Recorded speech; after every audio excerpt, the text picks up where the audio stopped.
안녕하세요, 여러분. 오늘은 중간고사 이후 첫 시간입니다. 저번 시간에 드디어 수원대학교에서 여러분들 대면 시험을 통해서 얼굴을 보고, 그리고 시험을 무사히 치렀죠.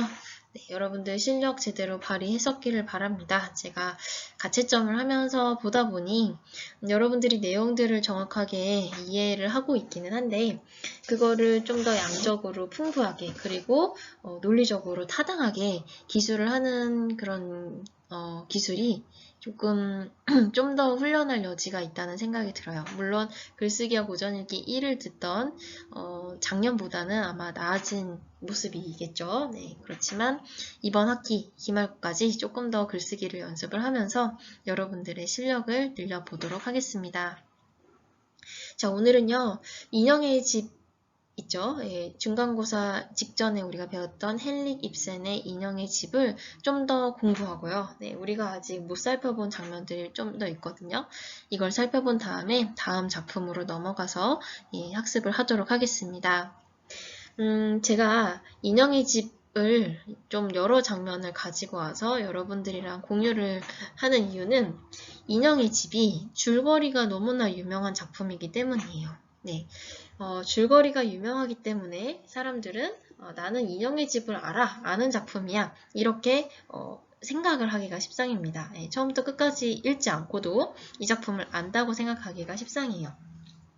그러나 이 작품은 사실 생각보다 많은 디테일을 가지고 있습니다.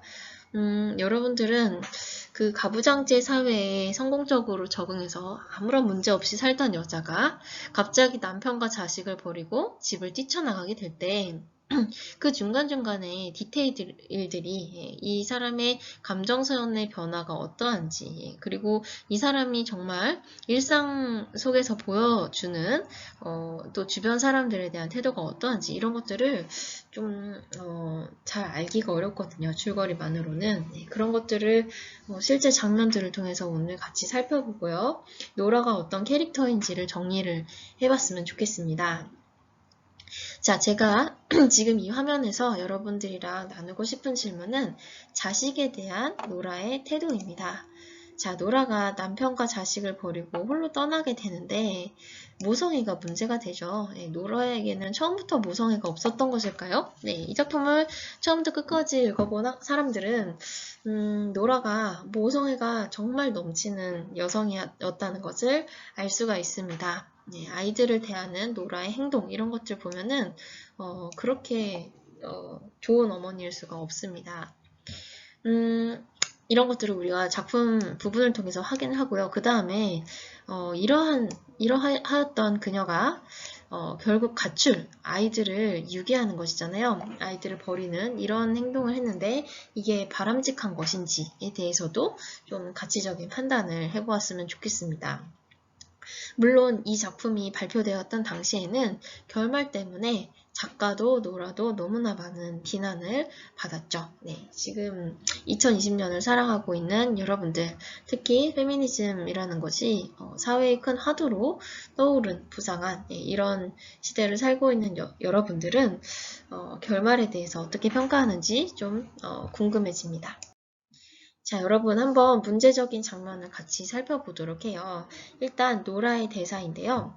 이 장면은 노라가 남편이랑 어떤 문제도 발생하기 전에 아주 평범한 엄마로서 아이들과 함께하는 그런 장면입니다. 네, 장면에 대해서 조금 설명을 하자면 아이들이 추운 날 밖에 나가서 신나게 놀다가 왔어요. 네, 보모가 이 아이들을 이끌었습니다. 그리고 그 행복한 얼굴로 돌아온 아이들을 어머니인 노라가 반갑게 맞이해주고 있습니다. 한번 같이 읽어볼까요? 정말 씩씩하고 즐거워 보이는구나. 아니, 뺨들이 이렇게 빨갛게 됐어. 꼭 능금이나 장미꽃 같아. 자, 그리고 다음 말들을 하는 동안에 아이들이 그녀에게 연달아 말을 건다. 아이들과의 사이가 굉장히 좋은 어머니죠. 잘들 놀았니? 그래, 잘했군. 그래. 엠마하고 보부 썰매를 태워줬어. 두 아이 다? 옳지, 참 착하구나, 이바르. 엠마, 보부, 이바르가 노라의 자식들인 거죠. 네. 그리고 안네말이라고 하는 그 아이들의 보모입니다. 아이들의 보모 에게 이야기를 합니다. 아이들의 옷을 내가 벗겨줄 테니까 괜찮습니다. 이렇게 얘기를 하죠. 보모가 사실은 아이들 시중을 들어주는 그런 역할인데 아이들과 좀 더 밀착된 그런 관계를 노라가 갖고 있기 때문에 아이들을 직접 챙기고자 한다는 것을 알 수가 있습니다. 그래서 뒤에 보면은 아이들과 정말 아무런 위화감 없이 잘 어울리고 아이들을 너무너무 사랑하는 노라의 모습을 확인을 할 수가 있습니다. 자, 이 장면을 보고 다음 슬라이드의 장면을 보면 여러분들 좀 소름이 끼칠 수도 있는데 완전히 달라진 모습을 보이죠? 네, 남편을 떠나는 순간 노라는 뭐라고 얘기를 하냐면 상관없는 사람하고 8년 동안 같이 살면서 그를 위해서 새 아이를 낳아주었다는 것, 그것이 생각만 해도 몸서리 쳐진다. 제 자신을 갈기갈기 찢어버리고 싶다. 이렇게까지 이야기를 했습니다. 네, 자식들은 사실 잘못이 없겠죠. 네, 다만 노라가 후회하는 것은 토르발트라는 남편 이라는 남자를 만나서 아무런 생각 없이 각성 없이 아이들을 많이 낳으면서 여성으로서 살아왔다는 것, 네, 그것에 대해서 강한 혐오감을 표하고 있는 것입니다. 네, 뭐 현실에서는 이 정도이기는 쉽지 않겠죠, 그죠? 예, 자기 자식에 대한 마음이 갑자기 이렇게 돌아설 정도의 변화 이런 것들은 있기가 힘듭니다만 이거를 좀 문학적으로 여러분들은 해석을 할 필요가 있을 것 같습니다. 어떻게 보면은 노라의 인생의 전부이고 네, 노라에게 가장 소중한 존재라고 할 수 있었던 아이들, 아이들에 대해서 완전히 상반된 태도를 가지게 되었다는 것은 노라의 사고방식이 완전히 돌아섰다, 바뀌었다, 이전과는 전혀 다른 그런 캐릭터가 되었다라는 것을 상징적으로 보여주는 부분이거든요. 네, 이런 것들 생각하면서 아이들에 대한 노라의 태도 나타나는 부분을 감상을 했으면 좋겠네요. 자, 그 다음에 질문은요. 헬메르가 노라를 진심으로 사랑하는 것일까라는 질문입니다. 방금 전까지는 이제 아이들과 노라의 관계를 봤는데 이제는 남편과 노라의 관계를 한번 보도록 해요. 자, 이 아주 복잡한 관계이죠. 그죠? 노라가 헬메르와 상황이 종료된 뒤에 이야기를 나누는 장면인데요. 그러니까 원래는 크로그스타트로부터 협박을 받던 상황이었는데 크로그스타트가 그러지 않겠다, 협박하지 않겠다라고 좋게 좋게 끝낸 상황입니다. 그리고 헬메르는 매우 안심하면서 노라에게 아주 분노를 표현하고 노라를 몰아세우다가 괜찮다고 다시 노라를 위로를 했었죠. 네, 그때 노라가 이렇게 이야기를 합니다. 크로그스타트의 편지가 저 밖에 놓여 있었을 때 저는 당신이 그자의 위협에 굴복할 것이라고는 조금도 생각하지 않았어요. 자, 노라의 기대가 나옵니다. 당신이 이 사건을 세상에 공포하고려 하고 말하실 줄로 확신했어요. 그래, 만약 정말로 그렇게 되면. 그래서 어쩌잔 말이야. 내가 자기 아내를 세상 사람들의 모독과 치욕 속에 버려두다니. 저는 당신이 그러고 나서 세상 사람 앞에 나타나서 모든 것을 자기가 짊어지고 나서서는 자기 잘못이었다고 말하실 줄로 깊이 믿었었지요. 자, 노라는 그러니까 이 협박에 남편이 굴하지 않고 자신을 온전하게 감싸줄 것으로 기대했다. 이렇게 얘기를 하는 것입니다. 자, 헬메르는 자신의 이야기하죠. 항변을 하죠. 당신을 위해서 모든 것을 참을 수 있다. 하지만 사랑하는 여자를 위해서 자기의 명예를 희생시키는 사람은 없다. 이렇게 얘기를 하죠. 자, 여러분들은 꼭 노라의 편이 될 필요는 없습니다. 네, 저는 2020년에 이 작품의 이 부분을 다시 읽으면서 노라의 말이 과연 절대적으로 옳은가? 라는 의문을 가지게 됩니다. 네, 그러니까 노라가 정말 우리 2020년에 이야기하는 이 방식대로의 여성주의적인 관점에서는 헬메르의 처사에 대해 너무 큰 기대를 가지고 있는 게 아닌가라는 생각이 들거든요. 그러니까 헬메르에게 이야기하는 것은 남편으로서 자신의 명예를 버리고 대신 아내의 편이 돼주는 것이었거든요. 네, 노라는 그런 걸 원했던 거죠. 네, 근데 이런 식의 기대는 현대 여성주의에서 이야기하는 그런 평등함과는 또 그것과도 거리가 있다는 것. 네, 그런 생각들을 하게 됩니다. 네, 그리고 노라의 이런 요구나 기대가 정당한지 네, 그런 것도 조금 생각해 볼 여지가 있다고 생각이 듭니다. 네, 그래서 어쨌든 이 헬메르에 대한 애정이 노라는 다 떨어졌죠. 그래서 헬메르가 당신은 이제 나를 사랑하지 않는군 이라고 이야기하자 그래요, 바로 맞췄어요. 이렇게 바로 수긍을 해버립니다. 이것은 이 부부에게는 아주 큰 사건이죠. 그죠? 헬메르와 노라는 이 사건이 터지기 전에 서로에 대한 굳건하고 확신 있는 애정으로 결합되어 있었거든요. 근데 그 애정이라는 사랑이라는 감정을 노라는 완전히 부정을 하고 그로부터 떠나고자 하는 모습을 보이고 있습니다. 다음 장면을 보시면요. 조금 그 줄거리 앞부분으로 돌아와가지고요. 협박을 받고 있던 그 당시의 헬메르의 태도가 나타나거든요. 네, 노라를 몰아세우면서 어떻게 비난하는지 한번 볼까요? 그녀 앞에 멈춰선다. 무슨 일이 있을 거라고 내 미리 알았어야 할 일이었지.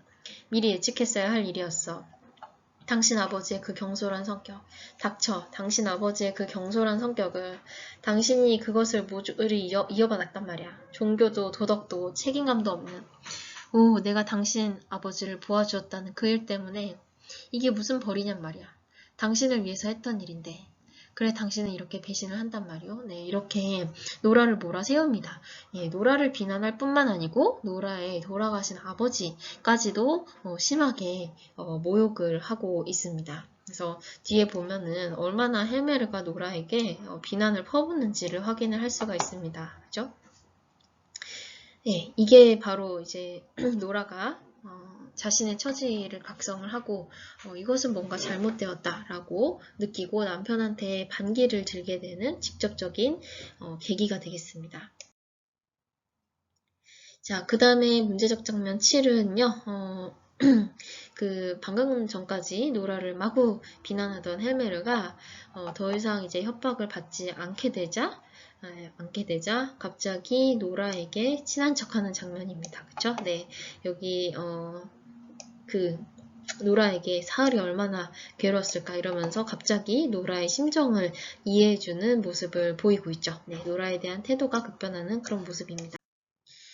자, 우리 자식에 대한 노라의 태도, 그리고 남편에 대한 노라의 태도를 확인할 수 있는 장면들을 몇 개 봤는데요.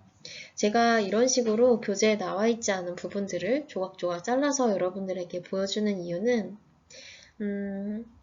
발췌해서 수업 시간에 다룰 수밖에 없는 그런 그 강의의 한계를 좀 벗어나고자 함입니다. 제가 느끼기에 시 같은 경우는 아주 짧아요. 그래서 전편을 다 읽을 수 있는 경우가 대부분이죠.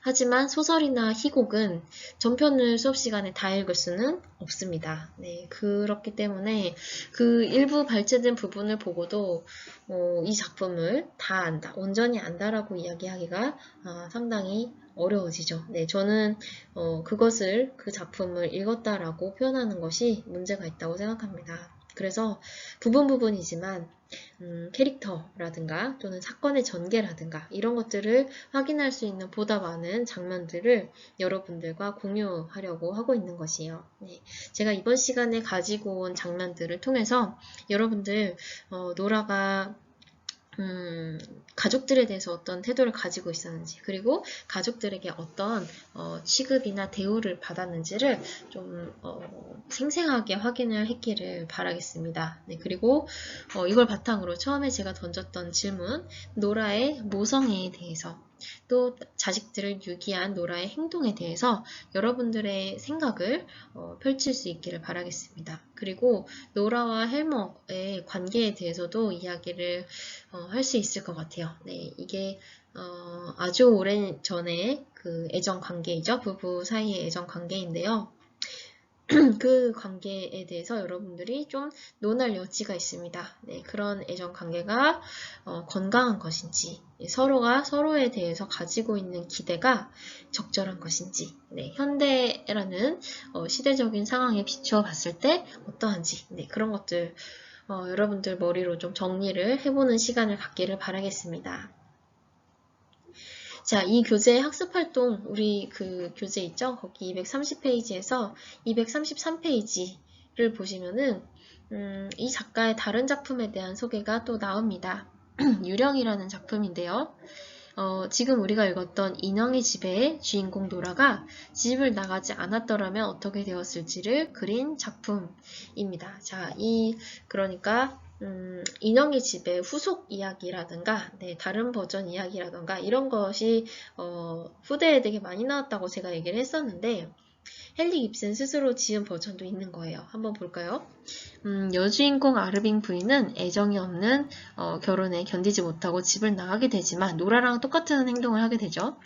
목사의 설득으로 다시 집으로 돌아오게 된다. 그녀의 남편은 사회적 명성은 있으나 하녀를 농락하고 혼의 자식까지 낳았다. 그녀는 남편이 죽자 그 유산으로 남편을 기념하는 사회 사업을 한다. 그러나 고아원이 불타버리게 되고 외국으로 일찍 유학 보낸 아들이 돌아와 아버지의 성병이 유전되어 실명하고 어머니 태양을 주세요라고 부르짖으며 미쳐 죽는다. 이 작품은 전작, 이 인형의 집을 말하는 거죠. 그것보다 더 철저하게 사회의 부패와 부도덕을 폭로한 것으로 평가받는다라는 거죠. 역시 여성 문제를 다루고 있습니다. 그죠? 가부장제 사회에서, 물론 정상적이지는 않은 그런 남편이죠. 그죠? 아주 나쁜 짓을 사회적으로도 개인적으로도 지탄받을 그런 짓을 하고 결국 아들에게까지 성병을 유전시킴으로써 불행을 넘겨주는 그런 아주 부정적인 캐릭터인 남성 그리고 그 옆에 살다가 불행하게 그 모든 불행을 떠안게 되는 여성 이런 것들을 그린 작품이라고 하겠습니다. 이 작품도 같이 읽어보면은 재밌을 것 같아요. 인형의 집과 함께 병렬적으로 읽어보시면은 헨리 깁슨이 당시 여성 문제에 대해 어떻게 생각했는지, 어떤 문제의 지점들을 포착했는지 이런 것들을 생생하게 확인할 수가 있을 것입니다. 자, 활동 2는 우리 출석 인정 과제예요. 그래서 노라가 자신의 가정을 떠나는 장면에서 이 작품 끝이 나는데 그 뒤에 노라가 어떤 생활을 하게 될 것인지를 500자 내로 짤막하게 서술을 해서 제출을 하시면 되겠습니다. 이번 주 금요일 자정까지 올려주시면 돼요. 자, 그 다음에 활동 3은요. 네, 지금 우리가 글쓰기를 할 거는 아닌데 여러분들에게 좀 흥미로울 수 있는 그런 읽을거리가 있어서 제가 가지고 왔습니다.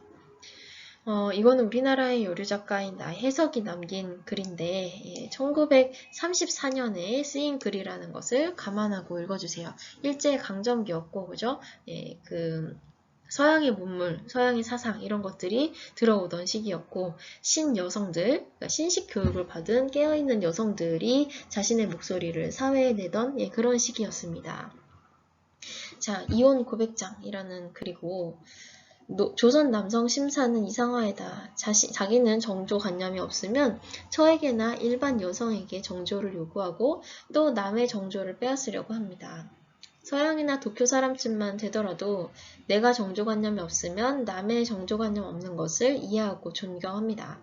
그런데 조선 남성은 종종 방종한 여성이 있다면 자기가 직접 쾌락을 맛보면서 도리어 그 여성을 간접적으로 말살시키고 저작시키는 일이 적지 않소이다. 이 어이한 미계명의 부도덕이냐? 조선의 남성들아, 그대들은 인형을 원하는가? 늙지도 않고 화내지도 않고 당신들이 원할 때만 안아주어도 항상 방긋방긋 웃기만 하는 인형 말이오. 나는 그대들의 놀이개를 거부하오. 내 몸이 불꽃으로 타올라 한줌 재가 될지언정 언젠가 먼 훗날 나의 피와 외침이 이 땅에 뿌려져 우리 후손 여성들은 좀 더 인간다운 삶을 살면서 내 이름을 기억할 것이라.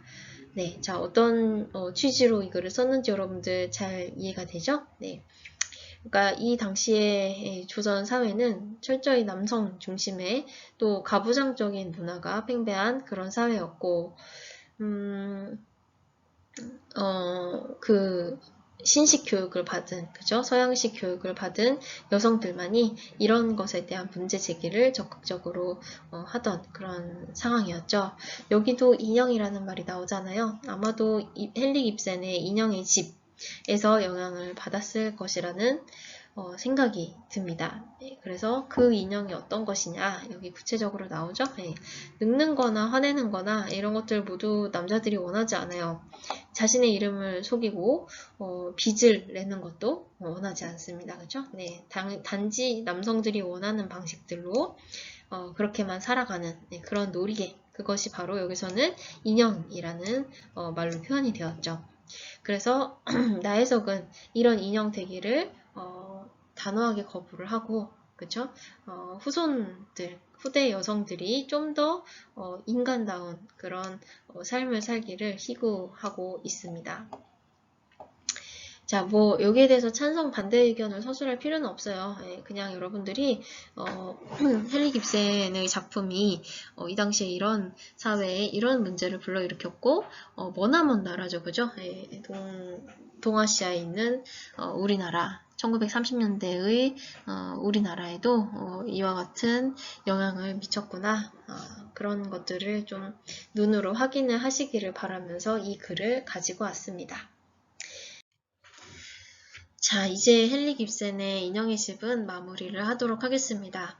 제 수업이 대체로 다 그런 방식이기는 합니다만 특히나 헨리 깁센의 인형의 집은 여러분들에게 한번 생각해 보세요. 결말에 대해 생각해 보세요. 노라의 모성애에 대해서 생각해 보세요. 이렇게 생각만 하게 하고 완전히 정리하지 않은 채 끝맺은 것 같은 생각이 듭니다.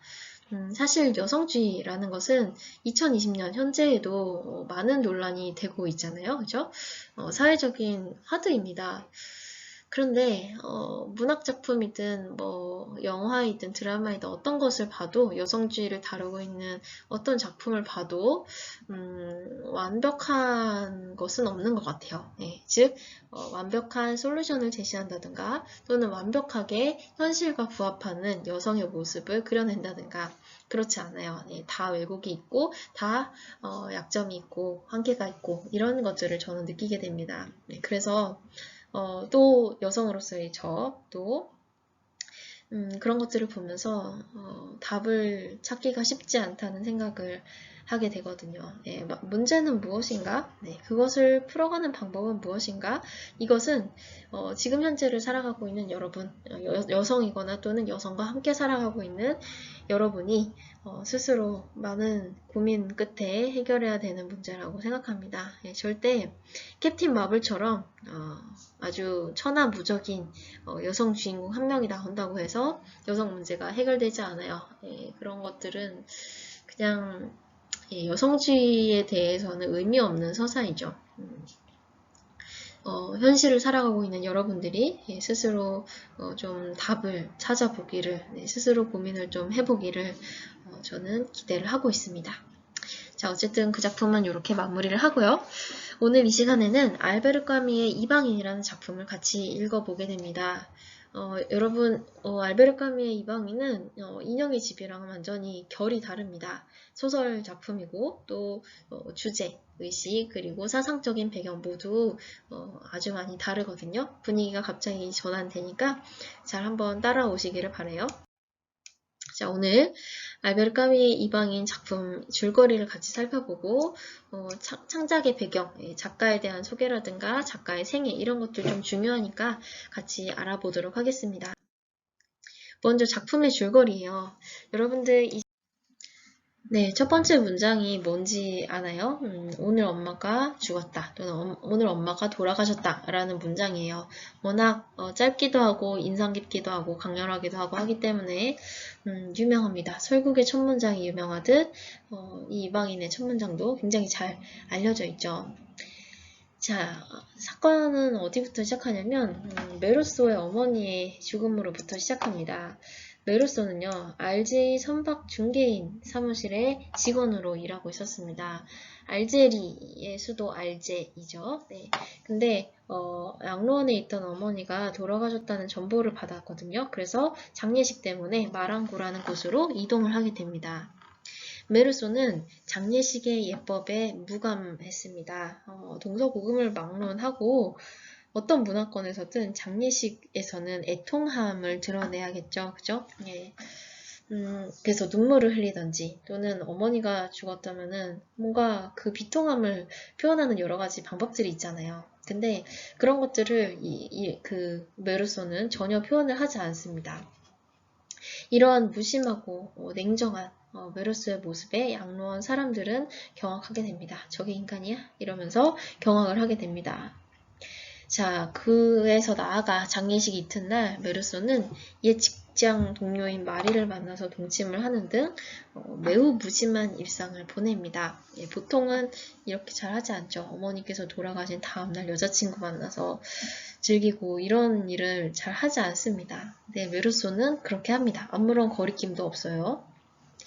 어느 날 메르소는 같은 층에 사는 이웃인 레몬과 친구가 되는데 레몽은 어느 날 아라빈 애인에게 폭력을 휘두릅니다. 이 레몽이 남자고 아라빈 애인이 여자친구거든요. 근데 레몽이 아라빈 애인을 막 두들겨 패고 막 이래요. 네, 그런 일이 있고 나서 얼마 뒤에 레몽과 메르스와 마리 일행은 레몽의 친구의 초대를 받아가지고 해변으로 놀러 가게 됩니다.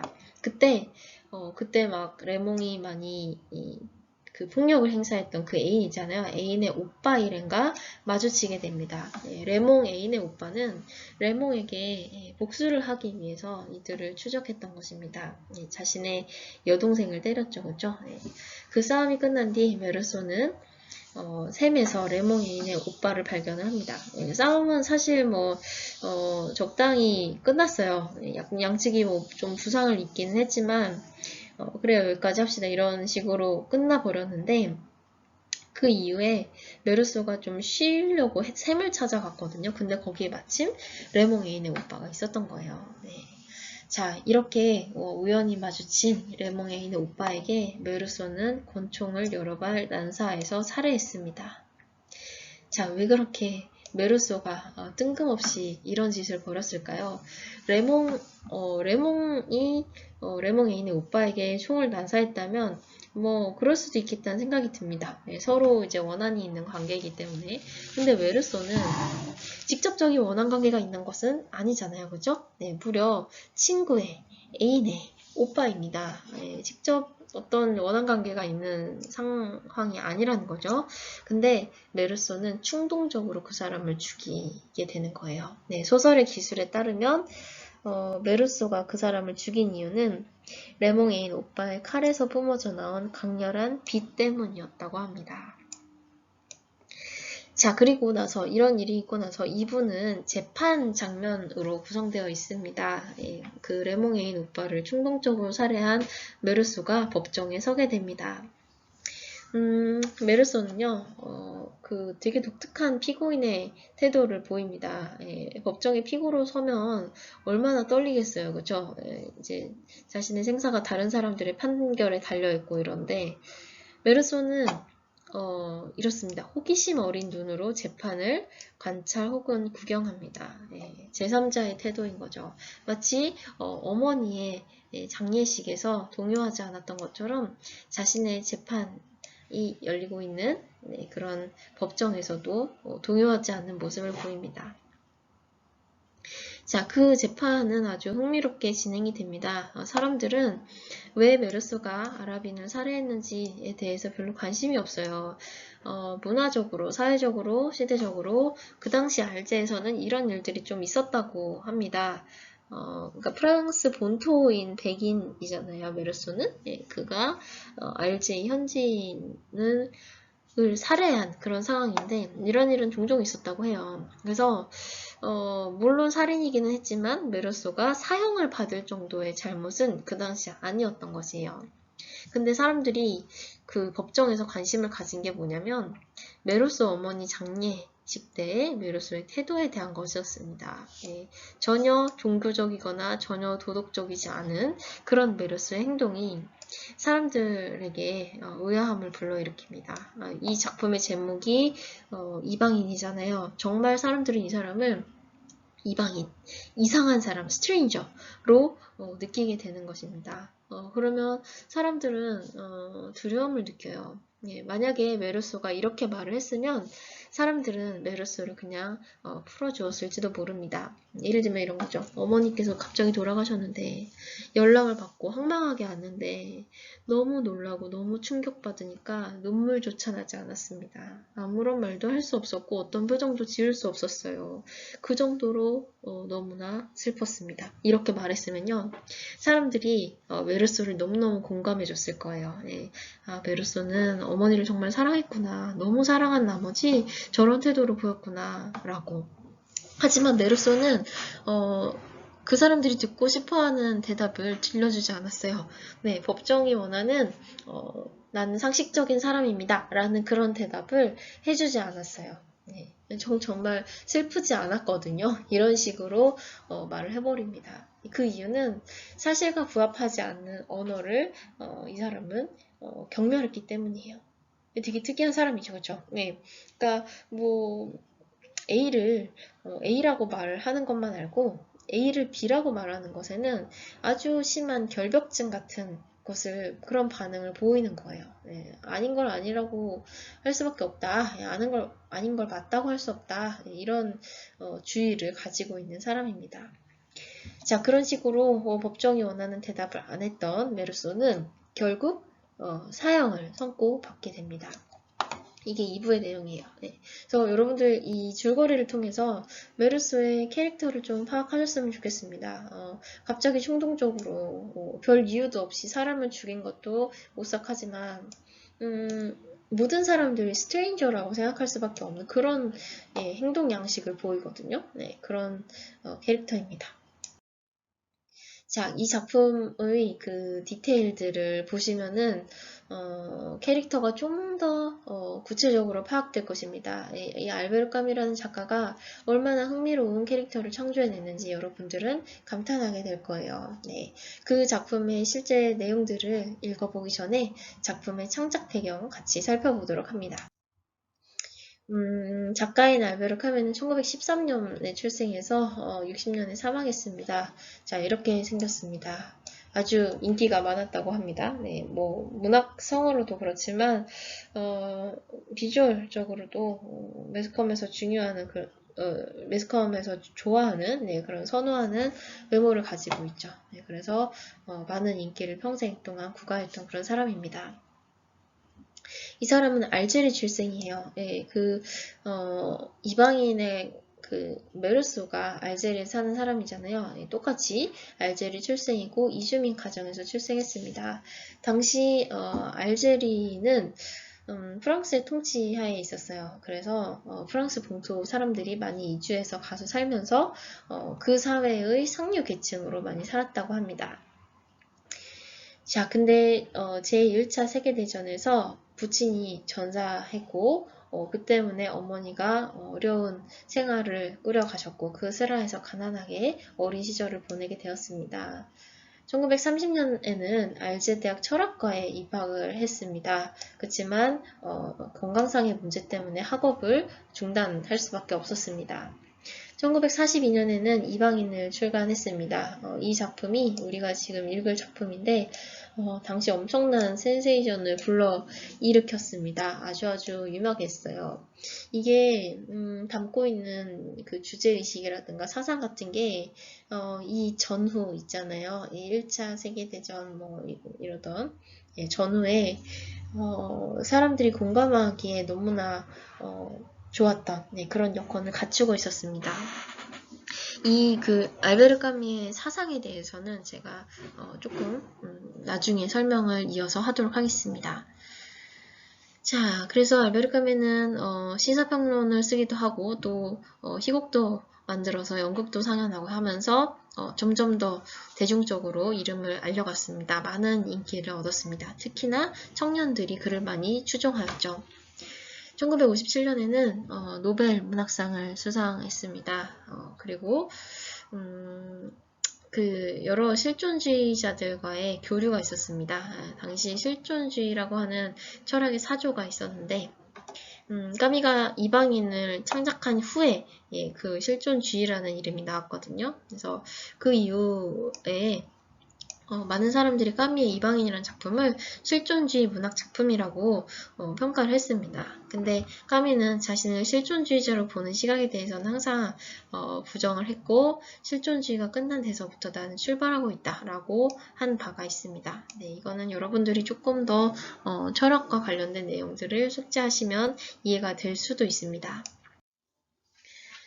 네, 이방인이라는 작품은 공간적인 배경이 좀 독특한 작품입니다. 이 당시의 사회 문화적인 배경 이런 것들을 확인을 하는 것이 작품 이해에 도움이 되기 때문에 제가 간략하게 설명을 좀 해주도록 하겠습니다.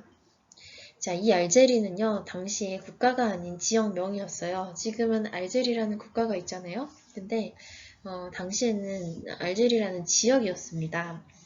자, 프랑스는 이 지역을 프랑스의 영토로 편입했습니다. 그러니까 우리가 알제리가 프랑스의 속국이었다라고 말하는 것은 정확하지 않은 거예요. 속국이었다고 말하려면 알제리 자체가 원래 독립된 국가였어야 되는데 그렇지 않았습니다.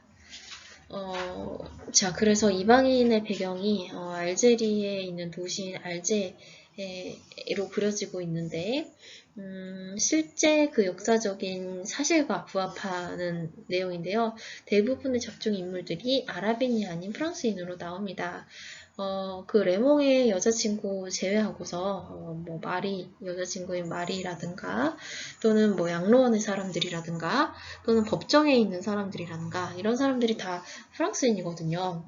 그래서 의식하지 않고 읽으면 이 작품이 프랑스를 배경으로 하고 있는 것이 아닌가 이렇게 생각이 될 수도 있어요. 하지만 알제리를 배경으로 하고 있습니다.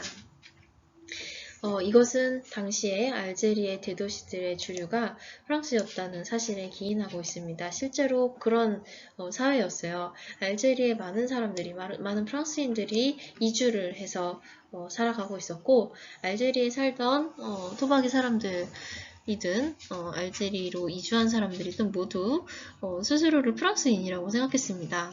그리고 뭔가 외국어 환경에서 살아가고 있으면 외국이라는 느낌이 들 텐데 완벽한 프랑스어 모국어 환경에서 프랑스인들이 자라났기 때문에 그냥 확장된 자신의 나라의 한 도시에서 살고 있다 이런 의식 정도를 가지고 있었을 것으로 보입니다.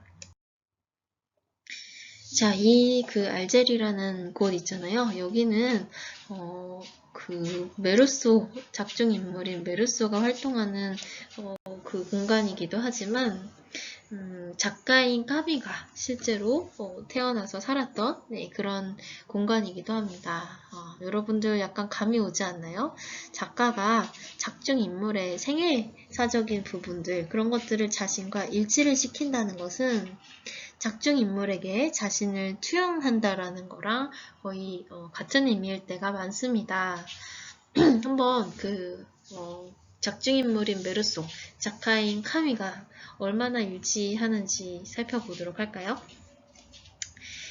작중인물 메르소가 살고 있던 변두리 동네는 알제의 벨쿠르 거리라는 곳인데요. 실제로 작가 카미가 1914년부터 그 거리에서 어머니와 함께 살았다고 합니다. 실제로 자신이 살았었던 공간이에요. 그 외에 소설에 묘사된 알제와 관련된 소소한 장소들, 가령 형무소라든가 법원 근처의 공원이라든가 또는 경기장, 양로원 이런 곳들이 모두 실제와 정확하게 일치한다고 합니다. 본인의 그 기억, 공간에 대한 기억을 작품 안에 정말로 그대로 담아놓았다는 것을 알 수가 있습니다. 그리고 사건이 벌어지는 바닷가, 그 살인사건이 벌어지는 바닷가를 말하는데 이것은 작은 마을인 트루빌에 스스로 카미가 경험했었던 그 기억을 그대로 옮겨놓은 것이라고 이야기가 되고 있죠. 네, 그래서 메르소는 카미의 어떻게 보면은 분신일 수도 있습니다. 자신과 똑같은 공간에 살고 있고, 그죠? 네, 똑같은 공간 경험을 하고 있는 사람이잖아요, 그죠? 네. 그런 점을 통해서 까미랑 메르소의 관계에 여러분들 짐작을 해보셨으면 좋겠습니다. 자, 그 다음에 서술자의 시점에 대해서 우리 한번 이야기해 봅시다. 이방인을 읽어보면은 이게 1인칭 소설이라는 것을 알 수 있어요. 오늘 엄마가 죽었다. 이게 첫 번째 문장이랬잖아요. 그죠? 자, 이런 1인칭 소설에서 서술은 작가와 주인공을 좀 일치시키는 느낌을 줍니다. 그쵸? 우리가 소설을 읽을 때 그 서술이 주인공의 서술인지 또는 작가의 서술인지 좀 헷갈릴 때가 있잖아요. 특히나 지금처럼 작가가 그 자신의 진짜 고향을 배경으로 하고 있고 이럴 경우에 특히나 그러합니다. 자, 어쨌든 이 1인칭 소설의 서술은 까미가 주인공인 메르스와 스스로를 동일시하고 나레이터로서 자신이 맡아야 할 역할을 그에게 대인시키고 있다는 것을 느끼게 해줍니다. 작중인물이 죽고 난 뒤에도 나레이터, 서술자가 계속 살아남아 있는 작품도 있어요. 그래서 죽은 뒤의 모습을 그리는 그 묘사를 하기도 하는데 이방인 같은 경우에는 메르소가 그냥 죽기 때문에 그죠? 네, 독자들은 메르스의 죽음을 직접 목격할 수 없습니다. 자신의 죽음을 자기가 기술할 수 없잖아요. 네, 그러한 서술적인 특징을 가지고 있습니다.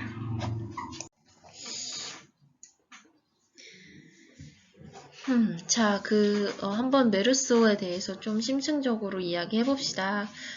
방금 얘기했던 것처럼 작중인물 메르스와 작가 카미는 닮은 점이 정말 많이 있어요. 같은 거리, 예, 알제리에 있는 그 거리에 살고 늙은 어머니랑 함께 살았고요. 아버지의 부재라는 공통점이 있죠. 그리고 대학에 다니다가 학업을 중도에서 그만두었다는 공통점, 그런 게 있어요. 그리고 카미에 의하면 알제는 죽음에 대해서 좀 독특한 공간입니다.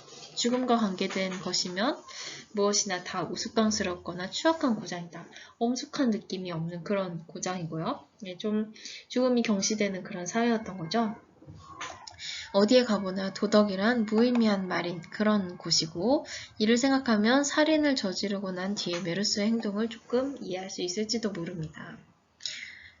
그리고 많은 1인칭 소설들이 작자와 그의 인물 간의 동질성을 믿도록 만드는데, 그건 너무나 당연합니다. 그죠? 예, 소설가와 인물 사이에는 적당한 거리가 있어야지 설명이나 도덕적 판단을 내리기가 쉬워요. 예를 들면 3인칭 소설 있잖아요. 전지적 작가 시점이라던가 또는 작가 관찰자 시점에서는 작품 속의 인물에 대해서 평을 하기가 되게 좋잖아요. 그렇죠? 근데 얘는 비도덕적이냐, 얘는 심성이 나쁜 건 아닌데 좀 성격이 특이해서 그래. 이런 식으로 객관적인 서술을 할 수가 있는데 1인칭 소설은 그런 거리를 없애버리기 때문에 아까 얘기했던 것처럼 작가와 등장인물 사이의 그 경계가 매우 모호해져 버립니다.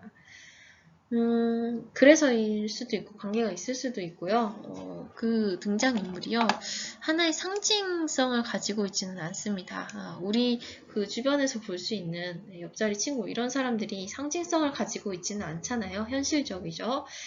그런 것처럼 메르소도 역시 그렇습니다. 인물이 어떤 완전 일관성이 있다거나 캐릭터 분명하다 이런 느낌은 아니라는 거죠. 그래서 일관성, 명백한 특성 이런 거를 가진 등장인물에 익숙한 독자한테는 메르소가 정말 낯선 느낌일 수가 있습니다. 여러분 그게 어떤 말인지 알죠? 캐릭터가 확실하네, 예, 캐릭터가 분명하지 않네 이런 차이입니다. 사람들은 캐릭터가 확실하네 이런 쪽을 좀 더 문학 작품에서는 쉽게 이해를 합니다. 근데 메르소는 정말 좀 요상한 사람이다, 좀 묘하네 이런 느낌이라는 거죠. 뭐 기타 예, 카미와 메르소는 모두 어머니랑 조금 특별한 관계를 가지고 있었다는 것을 생애사적으로 연결시켜서 생각을 할 수도 있겠습니다. 자, 이렇게 어떤 단순한 캐릭터로 설명하기 어려운 등장인물인 메르소, 저는 이 수업 시간에 이방인으로서의 메르소 그리고 언어 순수주의자로서의 메르소 두 가지 측면으로 나누어서 설명을 좀 하고자 합니다. 먼저 이방인으로서의 메르소이죠. 제목이 이방인이잖아요. 이방인이라는 것은 낯선 사람입니다. 메르소가 그 다른 사람들을 낯설어하는 측면이 있고 다른 사람들도 메르소를 역시 낯설어합니다. 자, 그런 것들이 드러나는 대표적인 장면이 방금 이야기했었던 재판정 장면이에요. 재판정에 끌려 들어온 메르소는 열변을 토하는 사람들의 과장된 말투, 그리고 신문 기자들의 행동, 이 모든 것들이 낯설기만 합니다. 그 프랑스어인 이상하다와 이방인은 글자 모양도 비슷하지만 이방인의 독자들은 이 두 단어를 종종 혼동해서 생각을 하게 됩니다. 프랑스어로 에트랑쥐와 에트랑제는 되게 비슷해요. 그죠? 이상하다는 거, 그리고 다른 데서 온 사람이라는 거 똑같은 거의 비슷한 발음으로 들리게 되고, 이방인의 독자들은 이 메르소가 외부에서 온 사람이라는 의미뿐만 아니고 좀 이상한 사람이라는 의미로도 같이 생각하게 된다는 거예요. 그래서 메르소의 태도에 이상한 면이 되게 많다는 것입니다. 예를 들면 자신의 미래에 별로 관심을 보이지 않는 그런 메르소의 태도가 사장한테 매우 이상하게 보이기도 하고요. 결혼에 대한 그의 무관심한 태도, 이것이 마리를 놀라게 하고요. 여자친구죠.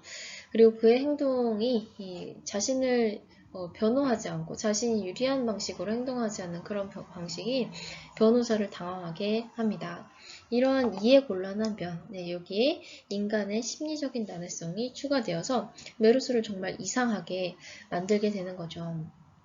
그러니까 메르소의 태도는 미래를 위해서 열심히 준비해야 된다 라든가, 또는 여자를 만나면 결혼을 생각해야 된다 라든가, 아니면 재판정에 섰으면 자기를 최대한 변호해야 한다든가, 그렇게 기대되는 어떤 인간의 행동으로부터 한참 벗어나 있는, 어떻게 보면 대척점에 있는 그런 모습이라는 것입니다. 자, 그 사회가 메르소의 이상한 이런 성격을 책망하는 것은 그 이상한 성격이 사회적 관습에 대해서, 그리고 법률의 규칙에 대해서 이방인적인 행동으로 이어지기 때문입니다.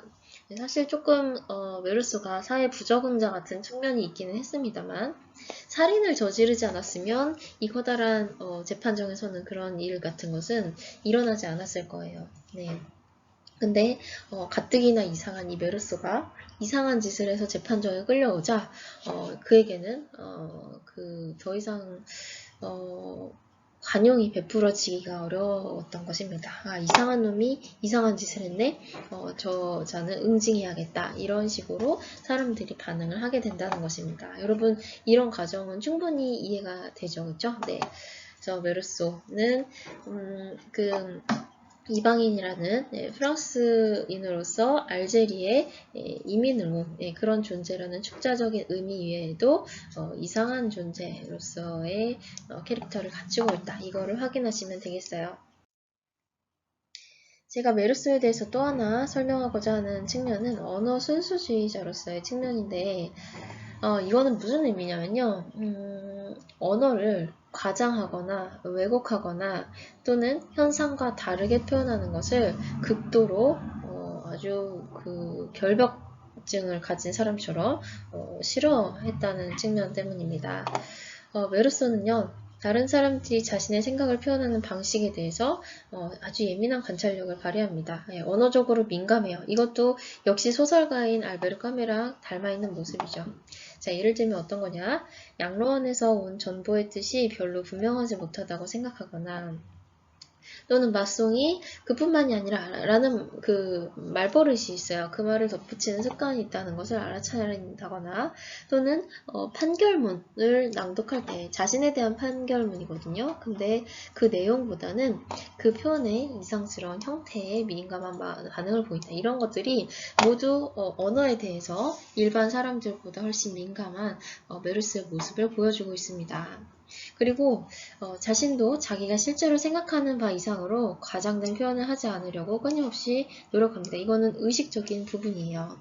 그 결과 자신을 구할 수 있는 그 몇 마디 말도 포기하게 됩니다. 몇 마디만 했으면 배심원들의 동정을 살 수 있었는데, 그래서 자신의 목숨도 구할 수 있었을 텐데 그런 것을 기꺼이 포기하는 것이죠. 네.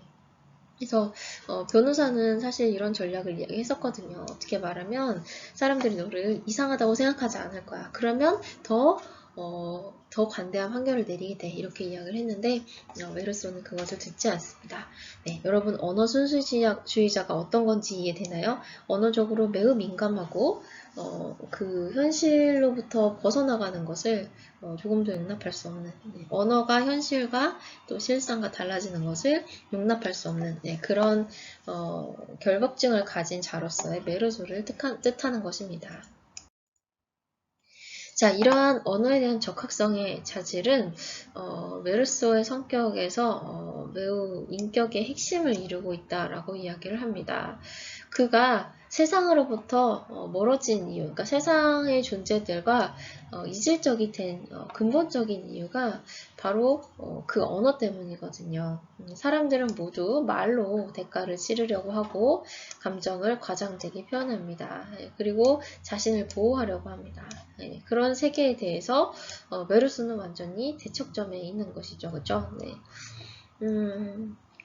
자, 그 메르소가 처음에 어머니가 돌아가셨다는 이야기를 하면서 소설이 시작된다고 했었잖아요. 근데 그 첫 번째 문장뿐만이 아니고 다른 문장들도 보면은 감정을 전혀 과장해서 표현하지 않습니다. 그래서 이거는 좀 재미있는 측면입니다만 이 아주 단순하고 명쾌하고 객관적인 문장으로 인해 프랑스어 사전에 그 이방인에 나오는 그 문장들이 예문으로 아주 많이 수록되어 있다고 합니다. 네. 아주 정확한 문장들이죠. 그죠? 네. 그래서 그런 어떤 언어라는 것을 둘러싸고 세계와 메르소가 그 대척점에 있다는 것을 여러분들이 작품을 읽으면서 이제 확인을 하시면 되겠죠. 자, 그래서 메르소는 이중인격자가 되는 것을 거부합니다. 그 메르소의 기준에서 이중인격자라는 것은 말따로 실상따로인 상태를 말하는 것입니다. 그래서 실제 댐댐이와 상치되는 외관 그리고 언어를 거부하게 됩니다. 그냥 정말 괴짜인 거죠. 정말 괴짜인 거죠. 사람을 충동적으로 살해했다는 것, 그것도 매우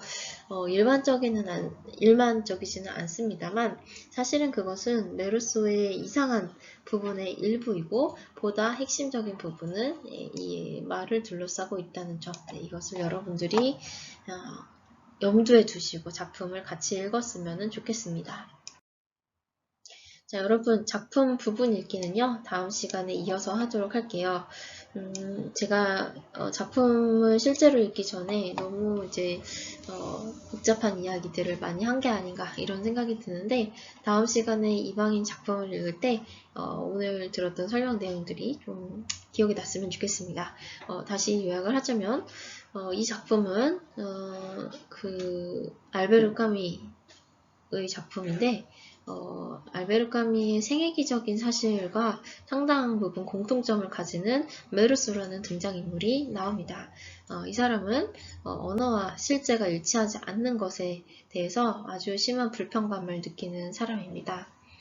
네, 그래서 이 사람이 어머니의 죽음을 당하거나 또는 재판정에 서거나 했을 때 매우 이방인적인 모습을 보이게 되고 이로 인해서 사형을 당하는 그런 것이 이 작품의 줄거리라고 하겠습니다.